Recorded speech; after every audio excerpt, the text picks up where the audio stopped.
Good morning, children. Miss Melissa here. I'm at Luke Air Force Base with Miss Olivia and Mr. Anthony. How you doing? Hi. They're going to show us around their ambulance that they use here on the military base whenever there's a medical emergency. Alrighty, so this here is our gurney. This is where we place the patient to take him to the hospital. And here we have all our medications, anything we need to give to the patients. And over here we have our O2 bag. It has nothing but oxygen and masks and airways. And where might you find a patient during the day? Like what kind of incidents might happen that cause you to have to come to a scene? Sometimes people pass out at home. We have to go make sure they're okay. There are car accidents that happen on base, or if someone, like an elderly person, falls at the grocery store, we can check on them, make sure they didn't hit their head too hard.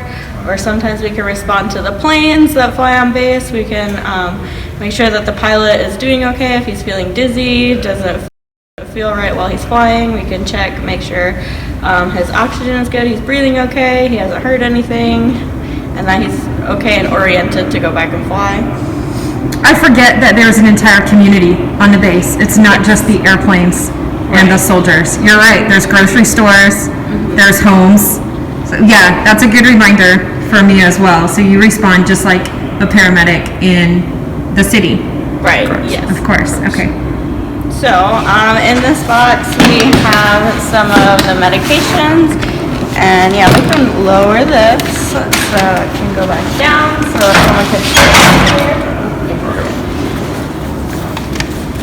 And then when we open it up, we have stuff like this, a thermometer, check your temperature, make sure you don't have a fever. We have IV bags. This is stuff we put in arms so you get fluid so you're not dehydrated.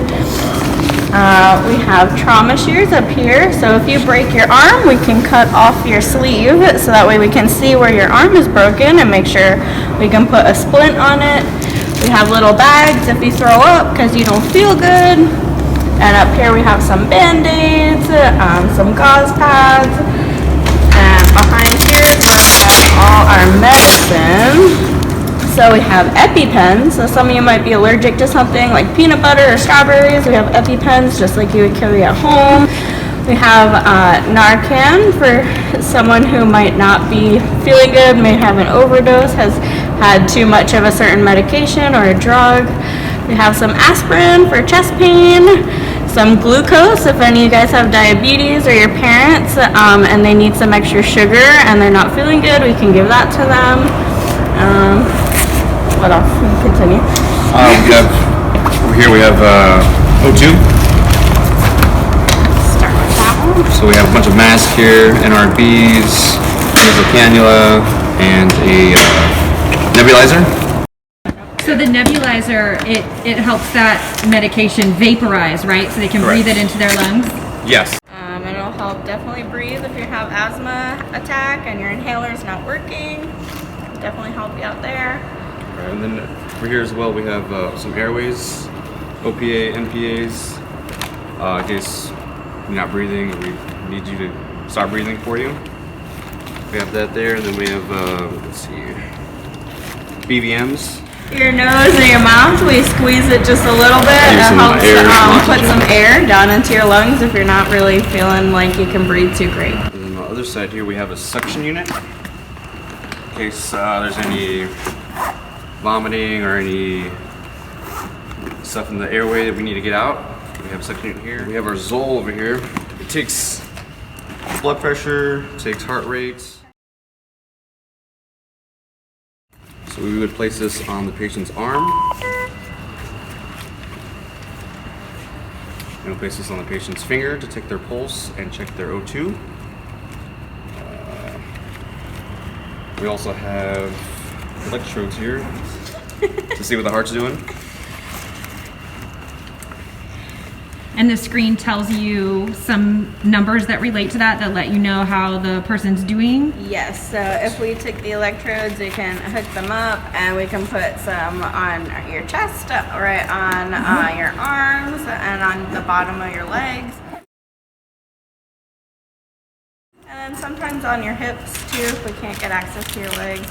And then it shows a good picture of the heart to make sure that everything's working right, that it's not having any hiccups or anything like that. And we also have the pads. So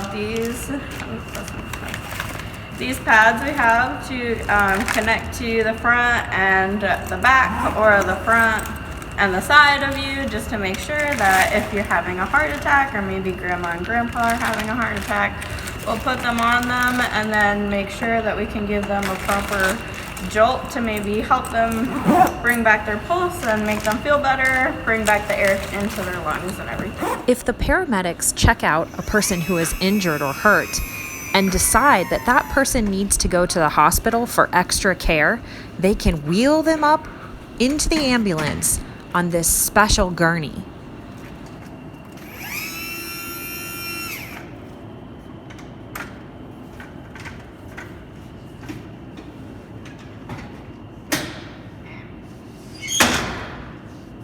Some of the paramedics stay in the back to help the patient, and others of them hop into the cab to drive to the hospital.